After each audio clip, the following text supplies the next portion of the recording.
Peninggalan situs-situs bersejarah yang berada di Pulau Jawa bagian tengah jadi salah satu bukti yang tak terbantahkan lagi tentang sebaran dari peradaban era klasik di Nusantara yang berjaya di masanya.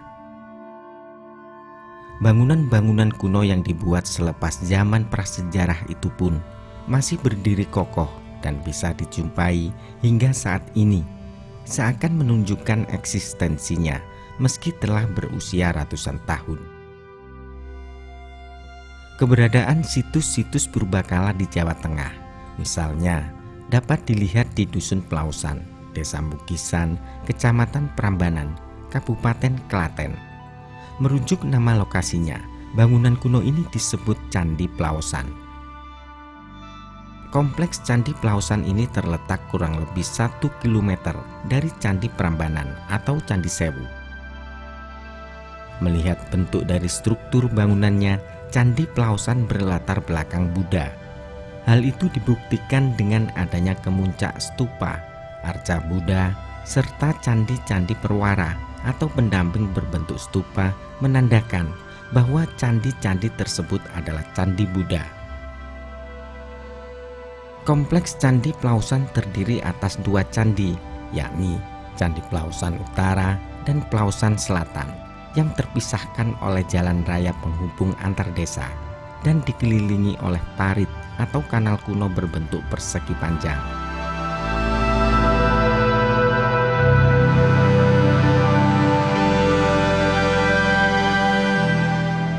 Sejumlah ahli berpendapat jika kompleks percandian Pelausan ini dibangun pada awal abad 9 Masehi oleh Rakai Bekatan yang dipersembahkan untuk permaisurinya, yakni Sri Kahulunan. Berdasarkan prasasti Sri Kahulunan yang berangkat tahun 824, seorang peneliti bernama De Kasparis menyebut jika Candi Pelausan Utara dibangun oleh Sri Kahulunan dengan dukungan suaminya. Menurut De Kasparis, Sri Kahulunan adalah gelar dari Pramodawardhani, putri Raja Samaratungga dari Wangsa Sailendra.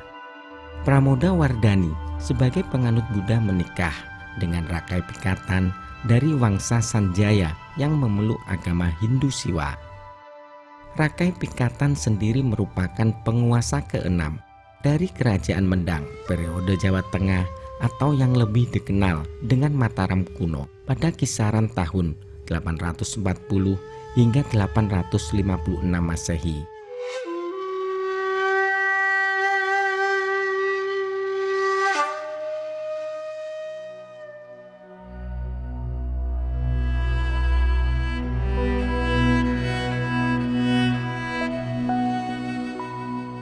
Pendapat lain juga mengemuka terkait pembangunan Candi Pelausan yang menyebut jika kompleks percandian ini didirikan atau dibangun sebelum masa pemerintahan Rakai Pikatan.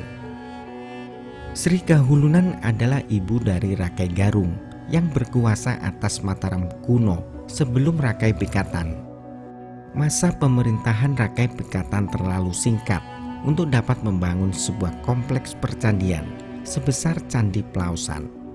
Dan saat memerintah Kerajaan Mendang, Rakai Pikatan hanya meneruskan pembangunan dari Candi Perwara dikarenakan candi utamanya telah usai dibangun pada masa pemerintahan sebelumnya.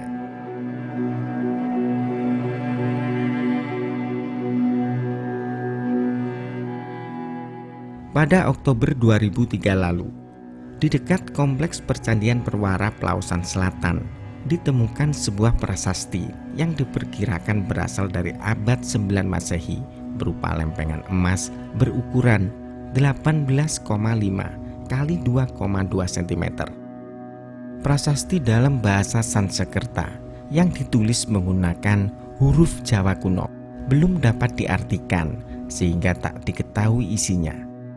Seorang epigraf bernama Cahyono Prasojo pernah menyebut jika prasasti itu menguatkan dugaan bahwa Candi Pelausan dibangun pada masa pemerintahan Rakai Pikatan.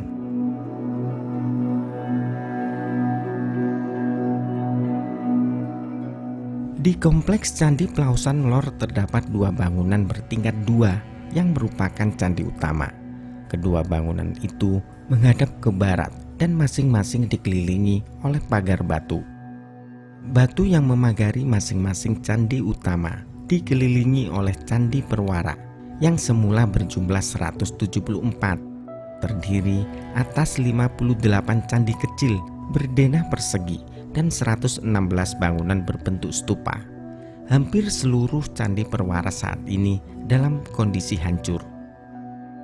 7 candi berbaris di masing-masing sisi utara dan selatan setiap candi utama. 19 candi berbaris sebelah timur atau belakang kedua candi utama, sedangkan 17 candi lagi berbaris di depan kedua candi utama. Candi yang terletak di sebelah kiri dinamakan Candi Induk Utara dengan relief yang menggambarkan tokoh-tokoh wanita, dan candi yang terletak di sebelah kanan dinamakan Candi Induk Selatan dengan relief yang menggambarkan tokoh laki-laki.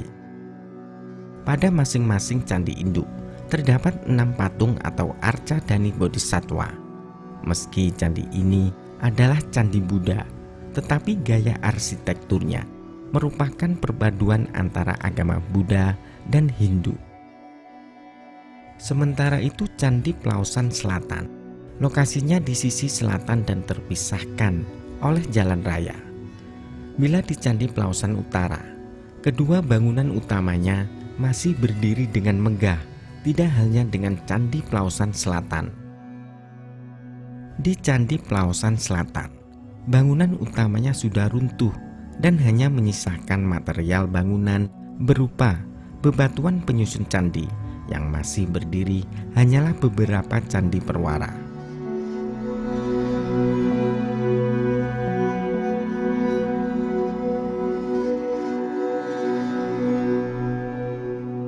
Meski terjadi silang pendapat terkait tahun dan masa pemerintahan siapa yang berkuasa saat dibangunnya kompleks Candi Plausan, namun dapatlah ditarik sebuah kesimpulan jika di masa jayanya Kerajaan Mataram kuno telah menjalankan toleransi yang tinggi antar umat beragama, yakni antara penganut Hindu dan Buddha. Hal itu dibuktikan dengan keberadaan Candi Plausan yang bercorak Buddha yang tak jauh dan hanya berjarak 1 kilometer dari Candi Prambanan yang berlatar belakang Hindu.